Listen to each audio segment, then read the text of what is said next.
تمام تعریف اللہ کے لیے ہے جس نے دنیا والوں پر دین اسلام کے ذریعہ احسان کیا، اس کے شرعی قوانین کو آسان بنایا، اس کے احکامات کو واضح کیا۔ میں گواہی دیتا ہوں کہ اللہ کے سوا کوئی معبود برحق نہیں، اس کا کوئی شریک نہیں۔ اس نے ہر چیز کو پیدا کیا، ان کو مناسب اندازے پر رکھا، ہر چیز کو بہترین حکمت اور تدبیر کے ساتھ بنایا۔ میں گواہی دیتا ہوں کہ ہمارے سردار اور نبی محمد اللہ کے بندے اور رسول ہیں، جو اللہ کی مخلوق میں سب سے زیادہ معزز، سخی اور فیاض ہیں۔ اللہ نے انہیں حق کے ساتھ بشارت دینے والا، ڈرانے والا اور اس کے حکم سے اس کی طرف بلانے والا اور چراغ بنا کر بھیجا۔ اللہ درود نازل فرمائے ان پر، ان کی پاکیزہ آل پر، ان کے روشن چہرے والے صحابہ پر، اور قیامت تک اچھائی کے ساتھ ان کی پیروی کرنے والوں پر، اور بہت زیادہ سلامتی نازل کرے۔ اما بعد، مؤمنوں، میں تمہیں اور خود کو اللہ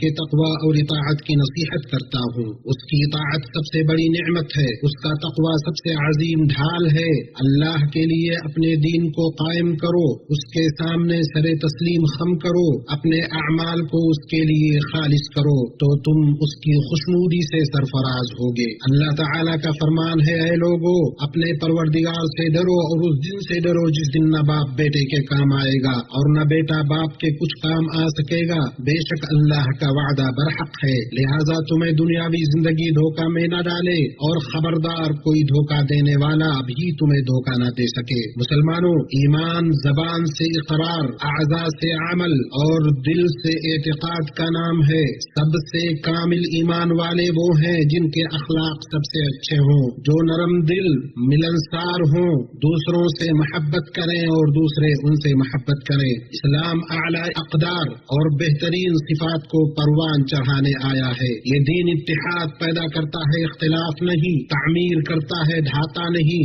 ایسا دین جو آسانی، سہولت، شفقت اور نرمی پر قائم ہے۔ جیسا کہ اللہ تعالیٰ نے فرمایا، اللہ تمہارے لیے آسانی چاہتا ہے، مشکل نہیں چاہتا۔ نرم دلی ایک عظیم صفت ہے۔ اس کی عظمت کے پیش نظر نبی کریم صلی اللہ علیہ وسلم نے صبر کے ساتھ اس کو ملایا ہے اور اس کو ایمان کی ایک علامت قرار دیا۔ چنانچہ مصنف ابن ابی شیبہ میں حضرت جابر رضی اللہ عنہ سے مروی ہے کہ رسول اللہ صلی اللہ علیہ وسلم سے پوچھا گیا، اللہ کے رسول، سب سے بہتر عمل کون سا ہے؟ آپ نے فرمایا صبر اور نرم دلی۔ پوچھا گیا سب سے کامل ایمان والا کون ہے؟ آپ نے فرمایا سب سے اچھے اخلاق والا۔ صبر انسان کو منع کردہ چیزوں کو چھوڑنے پر ابھارتا ہے، نرم دلی احکام کی بجاوری پر آمادہ کرتی ہے، یہ خوش اخلاقی اور لوگوں کے ساتھ بھلائی کو یکجا کرتی ہے، کیونکہ اللہ تبارک و تعالیٰ کی رضا جوئی کے لیے یہ معاملات میں آسانی، سہولت اور نرمی کرنے کا نام ہے۔ نرم دلی ہماری ملت و شریعت ہے، ہمارا دین و منہج ہے۔ اسی کو دے کر نبی صلی اللہ علیہ وسلم کو ہماری طرف بھیجا گیا۔ آپ نے فرمایا، مجھے درگزر کرنے والے دین حنیف کے ساتھ بھیجا گیا ہے۔ مومن بھائیوں، نرمی برتنے کی صورتوں میں سے ہے خرید و فروخت اور تقاضا کرنے میں نرمی اور آسانی برتنا، لین دین میں احسان اور بھلائی کرنا، لہذا بیچتے وقت منافع زیادہ نہ بڑھائے، خریداری کے وقت بیچنے والے کے ساتھ ٹال و مٹول اور ظلم نہ کرے، اور اگر کسی سے اپنا حق مانگے تو اس پر سختی اور ظلم نہ کرے۔ چنانچہ ایسے اخلاق والوں کے لیے نبی کریم صلی اللہ علیہ وسلم نے رحمت کی دعا فرمائی ہے، جیسا کہ صحیح بخاری میں ہے۔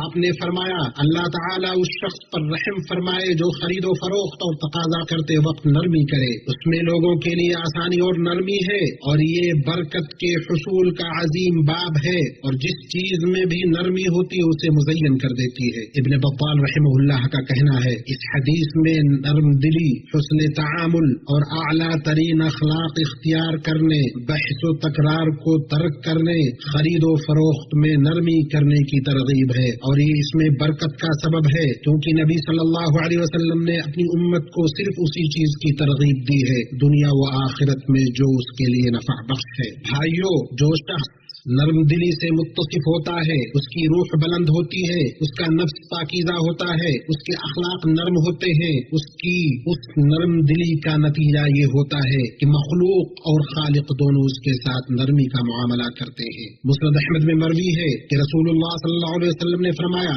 نرمی کرو تمہارے ساتھ نرمی کی جائے گی۔ صحیح مسلم میں ہے آپ صلی اللہ علیہ وسلم نے فرمایا تم سے پہلے کی امت میں ایک شخص کا حساب کیا گیا تو اس کے نام اعمال میں اس کے سوا کوئی نیکی نہیں ملی کہ وہ لوگوں کے ساتھ مل جل کر رہتا تھا، وہ مالدار تھا، اپنے خادموں سے کہتا کہ تنگ دست سے درگزر کیا کرو۔ نبی صلی اللہ علیہ وسلم نے کہا اس پر اللہ عز و جل نے فرمایا ہم اس سے زیادہ درگزر کرنے والے ہیں، اسے چھوڑ دو۔ صحابہ کرام بھی معاملات میں اسی طرح کی نرمی کے پیکر تھے۔ ابو قتادہ رضی اللہ عنہ کا واقعہ ہے کہ انہوں نے اپنے ایک مقروض کو بلایا تو وہ چھپ گیا، جب ان کو وہ ملا تو اس نے کہا میں تنگ دست ہوں۔ ابو قتادہ نے کہا اللہ کی قسم؟ اس نے کہا اللہ کی قسم۔ تو انہوں نے کہا میں نے رسول اللہ صلی اللہ علیہ وسلم کو فرماتے ہوئے سنا ہے جو شخص چاہتا ہے کہ اللہ اسے قیامت کی تکلیفوں سے نجات دے تو وہ تنگ دست کو مہلت دے یا اس کا قرض معاف کرے، اور قرآن میں ہے احسان کا بدلہ احسان ہی ہے۔ بھائیو، چشم پوشی، عفو درگزر، آسانی سے ہی زندگی خوشگوار ہوتی ہے، دلوں کو سکون حاصل ہوتا ہے، کیونکہ بنی آدم کا کامل ہونا محال ہے، ان میں غلطی اور لغزش کا پایا جانا ایک فطری بات ہے۔ تو جو شخص دنیا میں کسی مسلمان کے ساتھ آسانی کرے گا اللہ تعالیٰ قیامت کے دن اس کے ساتھ آسانی فرمائے گا۔ مسند احمد میں نبی کریم صلی اللہ علیہ وسلم کا فرمان ہے جس نے اپنے مقروض کو مہلت دی یا اس کا قرض معاف کر دیا تو قیامت کے دن وہ عرش الہی کے سائے میں ہوگا۔ نرم دلی میں سے یہ بھی ہے کہ کوئی شخص اگر اپنے خرید و فروخت پر نادم ہو تو اس بیع کو فسخ کر دیا جائے۔ سنن ابی داؤد میں ہے کہ رسول اللہ صلی اللہ علیہ وسلم نے فرمایا جس نے کسی مسلمان کا سودا واپس کر لیا اللہ تعالیٰ قیامت کے دن اس کی لغزش کو معاف کرے گا۔ بیع کو فسخ کرنے کا مطلب ہے خرید یا فروخت کے معاملے میں رجوع کر لینا۔ ذو النورین عثمان رضی اللہ عنہ کا واقعہ ہے، انہوں نے ایک شخص سے زمین خریدی لیکن وہ شخص رقم وصول کرنے میں تاخیر کرنے لگا۔ جب اس سے ملاقات ہوئی تو اس سے پوچھا تمہیں اپنا مال لینے سے کس چیز نے روکا ہے؟ تو اس نے کہا آپ نے مجھے نقصان پہنچایا ہے، میں جس سے بھی ملتا ہوں مجھے ملامت کرتا ہے۔ عثمان رضی اللہ عنہ نے فرمایا کیا یہی چیز تمہیں روک رہی؟ اس نے کہا ہاں۔ تو آپ نے کہا تو اپنی چیز اور قیمت میں سے جو چاہو لے لو، اور کہا کہ رسول اللہ صلی اللہ علیہ وسلم نے ارشاد فرمایا اس شخص کو جنت میں ضرور اللہ داخل کرے گا جو آسانی برتنے والا ہو، خواہ وہ خریدار ہو یا دکاندار، ادا کرنے والا ہو یا تقاضا کرنے والا۔ نرم دلی میں سے یہ بھی ہے کہ قرض ادا کرنے والے کی استطاعت نہ رکھنے والے تنگ دست کو مہلت دی جائے۔ ممکن ہے اللہ اس کے لیے کوئی سبیل پیدا فرما دے، یا وہ اپنا قرض ادا کر دے یا پورے قرض کو یا اس کا کچھ حصہ معاف کر دیا جائے، جیسا کہ اللہ نے فرمایا اگر قرض دار تنگ دست ہو تو اسے آسانی تک مہلت دو، اور اگر تم معاف کر دو یہ تمہارے لیے بہتر ہے بشرطی کہ تم سمجھو۔ اللہ تعالیٰ نے مہلت دینے والوں کے لیے عظیم اجر و ثواب کا وعدہ فرمایا ہے۔ مسند احمد میں ہے حضرت بریدہ رضی اللہ عنہ سے روایت ہے کہ میں نے رسول اللہ صلی اللہ علیہ وسلم کو فرماتے سنا جو کسی تنگ دست مقروض کو مہلت دے اسے ہر دن کے بدلے اتنا ہی صدقہ کرنے کا ثواب ملے گا۔ وہ کہتے ہیں پھر میں نے نبی صلی اللہ علیہ وسلم کو فرماتے ہوئے سنا جو کسی تنگ دست مقروض کو مہلت دے اسے ہر دن کے بدلے 2 گنا صدقہ کرنے کا ثواب ملے گا۔ میں نے کہا عرض کیا اللہ کے رسول میں نے آپ کو اس طرح کہتے ہوئے سنا ہے۔ آپ صلی اللہ علیہ وسلم نے فرمایا قرض کی ادائیگی کے وقت سے قبل اسے روزانہ 1 گنا ثواب ملتا ہے، اور قرض کی ادائیگی کا وقت ہونے کے بعد مہلت دینے پر اسے 2 گنا ثواب ملے گا۔ ایمانی بھائیوں، عقل مند وہی ہے جو فضیلت کے کاموں کو غنیمت جانے کیونکہ ان کے اوقات بہت کم ہے اور شاید وہ دوبارہ نہ ملے۔ نرم دل ایک ایسا بلند مرتبہ ہے جس کی توفیق بڑے نصیبہ والوں کو ملتی ہے۔ چنانچہ اللہ سے ڈرو، اللہ تم پر رحم کرے، اور آپسی تعلقات درست کرو۔ آج نیک اعمال آگے بھیجو گے جنہیں کل تم اپنے سامنے پاؤ گے۔ تم میں سے جو لوگ صاحب فضل اور صاحب مقترت ہیں وہ اس بات کی قسم نہ کھا بیٹھے کہ اپنے رشتہ دار مسکین اور مہاجر کی مدد نہ کریں، انہیں معاف کر دینا چاہیے اور درگزر کرنا چاہیے۔ کیا تم نہیں چاہتے اللہ تمہیں معاف کرے؟ اللہ تو بہت زیادہ معاف کرنے والا ہے۔ اللہ تعالیٰ مجھے اور آپ کو قرآن عظیم میں برکت دے اور اس کی آیات و ذکر حکیم سے نفع پہنچائے۔ بے شک وہ بہت عطا کرنے والا، مغفرت کرنے والا ہے اور بہت زیادہ معاف کرنے والا ہے۔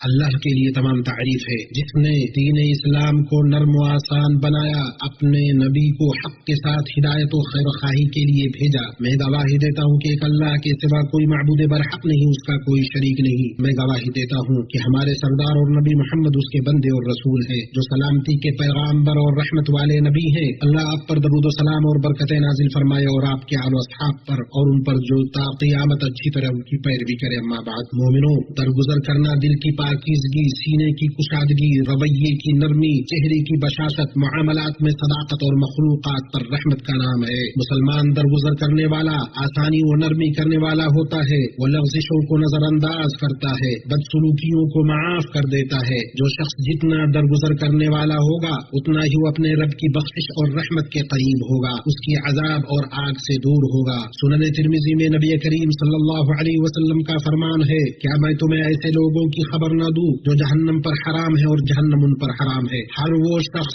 جو لوگوں سے قریب رہنے والا، آسانی کرنے والا، نرم اخلاق والا ہے۔ مومنوں، مہلت دینے، درگزر کرنے کی ترغیب کا یہ مطلب نہیں کہ لوگوں کا مال نہ حق ہڑپ کر لیا جائے، قرضہ نہ ادا کیا جائے، ہیلا بازی کی جائے۔ جو شخص ایسا ارادہ رکھتا ہے وہ خود کو ہلاکت میں ڈالتا ہے۔ صحیح بخاری میں ہے، رسول اللہ صلی اللہ علیہ وسلم نے فرمایا، جو شخص لوگوں کا مال ضائع کرنے کے ارادے سے لیتا اللہ اسے تباہ کر دے گا، یعنی اللہ اس کا مال اس کے ہاتھ سے چھین لیتا ہے، اور وہ اپنی بری نیت کی وجہ سے اس مال کا فائدہ نہیں اٹھا پاتا، نیز آخرت میں بھی اللہ تعالیٰ اس کے قرض کو ضائع کرنے پر سزا دے گا۔ آپ صلی اللہ علیہ وسلم نے اس شخص کو ظالم اور گنہگار قرار دیا جو قرض ادا کرنے کی استطاعت رکھنے کے باوجود اس کی ادائیگی میں ٹال مٹول کرتا ہے۔ صحیحین میں آپ کا فرمان ہے، مالدار کا قرض کی ادائیگی میں ٹال مٹول کرنا ظلم ہے۔ اللہ کے بندو، لوگوں کے مالوں میں لاپرواہی اختیار کرنے سے بچو، کیونکہ بسا اوقات میت کو اس کے قرض کی وجہ سے جنت میں جانے سے روک دیا جاتا ہے، یہاں تک کہ اس کا قرض ادا کر دیا جائے۔ مسند احمد میں جابر رضی اللہ عنہ سے روایت ہے، وہ کہتے ہیں کہ ایک شخص فوت ہو گیا،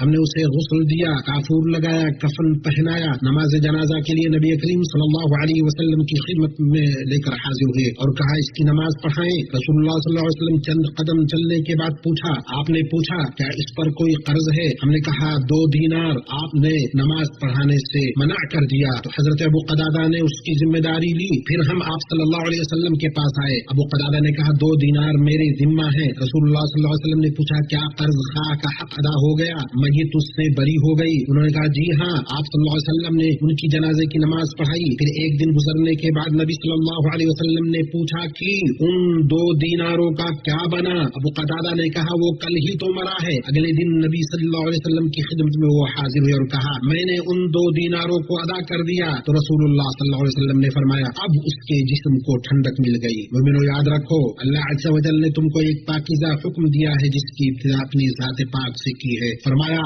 اللہ تعالی اور اس کے فرشتے اس نبی پر رحمت بھیجتے ہیں، اے ایمان والو تم بھی ان پر درود بھیجو اور خوب سلام بھیجتے رہا کرو۔ اے اللہ درود نازل فرما محمد اور ان کی آل و اولاد پر، جیسا کہ تو نے درود نازل فرمایا ابراہیم پر اور برکت نازل فرما محمد اور ان کی آل و اولاد پر، جیسا تو نے ابراہیم پر برکت نازل فرمائی، یقیناً تو قابل حمد اور بزرگی والا ہے۔ اے اللہ تو راضی ہو جا خلفائے راشدین ابو بکر عمر عثمان و علی سے اور تمام صحابہ کرام اور تابعین سے اور لوگوں سے جنہوں نے روز جزا تک اچھی طرح سے ان کی پیروی کی، اور ان کے ساتھ ہم سے بھی راضی ہو جا اپنے عفو و کرم اور سخاوت سے ارحم الراحمین۔ اے اللہ اسلام اور مسلمانوں کو غلبہ عطا کر، اس ملک کو اور مسلمانوں کے بقیہ ملکوں کو پرامن پرسکون خوشحال بنا۔ اے اللہ ہمیں ہمارے ملکوں میں محفوظ رکھ، ہمارے سربراہوں اور حکمرانوں کی اصلاح فرما۔ اے اللہ ہمارے سربراہ خادم حرمین شریفین کو، ان کے امانت دار ولی عہد کو اور مسلمانوں کے تمام حکمرانوں کو اس بات کی توفیق دے جس میں اسلام کا غلبہ اور مسلمانوں کی درستگی ہو اور جس میں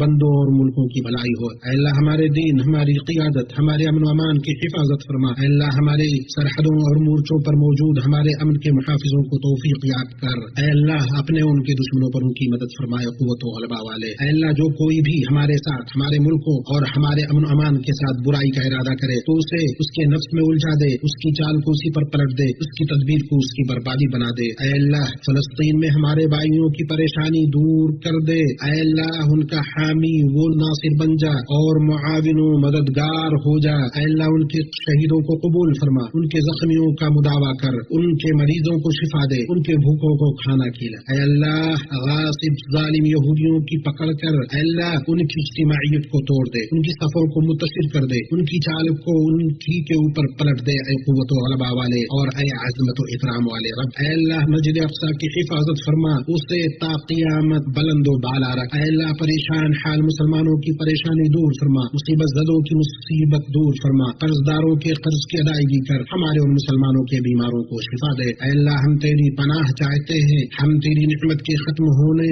سے، تیری عافیت کے پھرنے سے، تیری اچانک پکڑ سے اور تیری تمام ناراضگی سے۔ اے اللہ ہمیں اپنے درگزر کرنے والے بندوں میں شامل فرما، ہمارے دلوں کو کینہ و کپٹ سے، ہماری زبانوں کو جھوٹ سے اور ہمارے نفسوں کو بخل سے پاک کر دے۔ اے اللہ مسلمانوں کے دلوں کو ایک کر دے، ان کے درمیان صلح فرما دے، ان کے حق و ہدایت پر ان کو متحد کر دے۔ اے رحم الراحمین، اے ہمارے رب ہمیں دنیا و آخرت میں بھلائی عطا فرما، ہمیں جہنم کے عذاب سے بچا لے۔ اے اللہ ہمارے رب ہم سے قبول فرما، یقیناً تو سننے والا اور جاننے والا ہے۔ تمام تعریف اللہ کے لیے ہے جس نے دنیا والوں پر دین اسلام کے ذریعہ احسان کیا، اس کے شرعی قوانین کو آسان بنایا، اس کے احکامات کو واضح کیا۔ میں گواہی دیتا ہوں کہ اللہ کے سوا کوئی معبود برحق نہیں، اس کا کوئی شریک نہیں۔ اس نے ہر چیز کو پیدا کیا، ان کو مناسب اندازے پر رکھا، ہر چیز کو بہترین حکمت اور تدبیر کے ساتھ بنایا۔ میں گواہی دیتا ہوں کہ ہمارے سردار اور نبی محمد اللہ کے بندے اور رسول ہیں، جو اللہ کی مخلوق میں سب سے زیادہ معزز، سخی اور فیاض ہیں۔ اللہ نے انہیں حق کے ساتھ بشارت دینے والا، ڈرانے والا اور اس کے حکم سے اس کی طرف بلانے والا اور چراغ بنا کر بھیجا۔ اللہ درود نازل فرمائے ان پر، ان کی پاکیزہ آل پر، ان کے روشن چہرے والے صحابہ پر اور قیامت تک اچھائی کے ساتھ ان کی پیروی کرنے والوں پر، اور بہت زیادہ سلامتی نازل کرے۔ اما بعد، مؤمنوں، میں تمہیں اور خود کو اللہ کے تقوی اور اطاعت کی نصیحت کرتا ہوں۔ اس کی اطاعت سب سے بڑی نعمت ہے، اس کا تقوی سب سے عظیم ڈھال ہے۔ اللہ کے لیے اپنے دین کو قائم کرو، اس کے